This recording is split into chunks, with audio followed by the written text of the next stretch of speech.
हिमाचल च crypto currency के नाम से 2000 करोड़ रुपए तो वध दी धोखाधड़ी हुई है, जिस च दर्जनां लोकां नूं गिरफ्तार किया गया है। सूबे च कई थावां ते FIR भी दर्ज होईयां ने। इस पूरे मामले च मुख सरगना दे दो वड्डे साथी हेमराज और सुखदेव नूं गिरफ्तार कर लिया गया है। केस च पुछगिछ दौरान कई वड्डे खुलासे हुए ने जो चौंकाउण वाले ने। मामला बेहद वड्डा है ते इस दे संबंध देश दे होरनां सूबिਆਂ ਦੇ ਨਾਲ जुड़े हुए ने। सिट मामले ਦੀ ਜਾਂਚ ਨੂੰ तेजी ਨਾਲ ਅੱਗੇ ਵਧਾ ਰਹੀ ਹੈ। ਇਹ ਸਾਰੀ ਘਟਨਾ ਸਾਲ 2018 ਤੋਂ ਸ਼ੁਰੂ ਹੁੰਦੀ ਹੈ। ਉਸ ਸਮੇਂ ਦੌਰਾਨ ਬਿਟਕੋਇਨ ਦੀਆਂ ਕੀਮਤਾਂ ਬੇहद ਜ਼ਿਆਦਾ ਸਨ।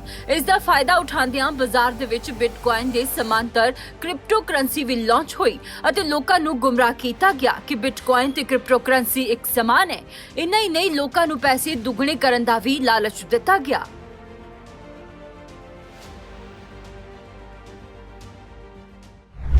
तो मैंने आज रिव्यू लिया। आपको कुछ साल पहले याद होगा, एक गोल्डन फॉरेस्ट करके एक स्कीम चलती थी, एक पर्ल ग्रीन करके चलती थी, और ऐसे ही कुछ और स्कीमें चलती थी जो फॉरेस्ट रिलेटेड थी। उसमें ऐसा था कि आपको एक भरोसा दिलाया जाता था कि ये पॉपुलर के पेड़ या इस जंगलात में आपका कुछ हिस्सा है और ये जब बन के कट के होगा तो बहुत पैसा आएगा। तो आपको याद है कि बहुत लोगों ने उसमें इन्वेस्ट किया, लेकिन बाद में सबका पैसा डूब गया। तो हमने भी रिव्यू किया, तो ये जो क्रिप्टो करेंसी का भी कुछ जो ऐसा क्राइम लग रहा है, ऐसा ही लग रहा है, लेकिन ये डिजिटल प्लेटफॉर्म पे है और इसमें कुछ को पैसा दे दिया, कुछ को नहीं दिया। लेकिन ये जो कानून है भारत का 2019 का, उसके अनुसार ना तो आप पैसा ले सकते थे, किसी डिपॉजिट कर सकते थे, ना उसको ट्रेड कर सकते थे, ना या उसमें बेसिकली आप कुछ कमर्शियल एक्टिविटी कर सकते थे, जिसमें 10 साल की सज़ा है।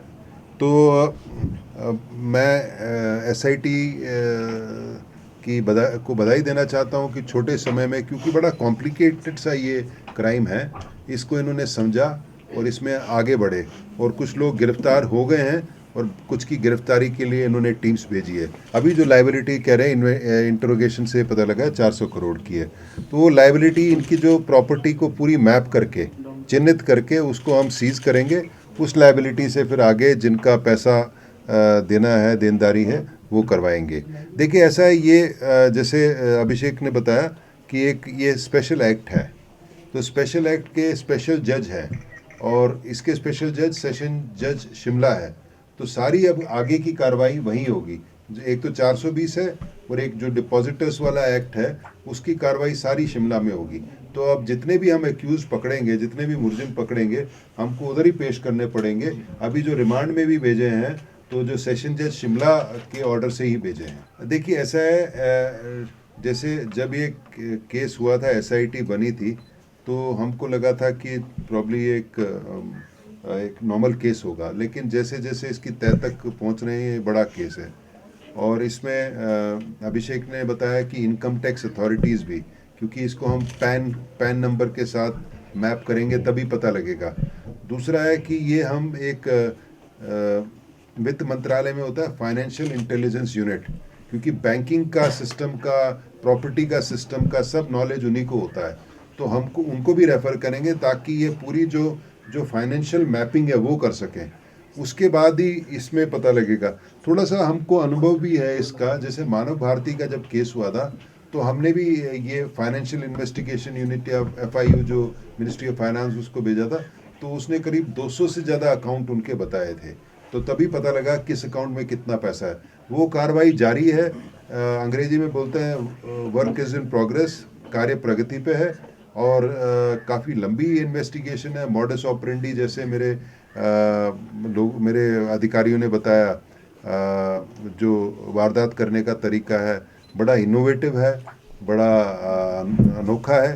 इसलिए शुरू में हमको भी थोड़ा सा समझ आने में समय लगा, लेकिन अब हमने एक केस पकड़ लिया है और इसमें गति पकड़ ली है इसने, और धीरे धीरे करके हम सब जितने हैं इसमें मुलजिम, उन तक पहुँचेंगे और उनको सलाखों के पीछे बंद कराएंगे, उनकी प्रॉपर्टी भी सीज कराएंगे, और जिसकी जो बाकी देनदारी है उनके थ्रू करवाएंगे।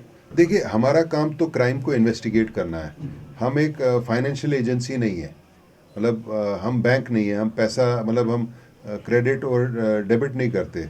हमारा काम तफ्तीश करना और जिन्होंने जुर्म किया उनको गिरफ्तार करना, उनको सलाखों के पीछे पहुंचाना है। और लेकिन इस प्रेशर से क्या होता है कि काफ़ी जो मुलजिम हैं वो अपना पैसा लुटा देते हैं ताकि मैं केस में ना फंसूं। लेकिन हम अपनी तरफ से ये लेन देन में नहीं फंसेंगे क्योंकि दिस इज़ इलीगल और अनएथिकल। हमारे पास केस आया है क्योंकि जो विधानसभा में जब ये प्रश्न उठा और विधानसभा में डिप्टी सीएम साहब ने एसआईटी का गठन केस को इन्वेस्टिगेट करने के लिए किया है, हाँ, तय तक पहुंचने के लिए किया है। तो हम वो करेंगे। आपको जैसे मेरे कुलीग ने बताया, ये सोमनाथ गुजरात में थे, गंजे होके वेशभूषा इन्होंने बदल रखी थी, हम वहाँ से पकड़ के लाए। सुभाष भी कहीं विदेश भागा हुआ, वहाँ से भी पकड़ के लाएंगे हम। सबको जो जितने शातिर हैं इनको पकड़ के लाएंगे, इनको सलाखों के पीछे करेंगे। लेकिन आपके माध्यम से मेरी अपील है कि जैसे मेरे कुलीग्स बता रहे थे कि नए नए जो है ना डिजिटल करेंसी उसके झांसे में न आए, चलो इसमें नहीं मिला तो नया स्टार्ट किया इसमें बन जाएंगे, उसके झांसे में आने। ये चेन तोड़ना बहुत ज़रूरी है। एक बार चेन टूटेगी और जो ऊपर वाले जब सारे गिरफ्तार होंगे तब उसके बाद ये धीरे धीरे करके ये सारा सिस्टम बैठेगा।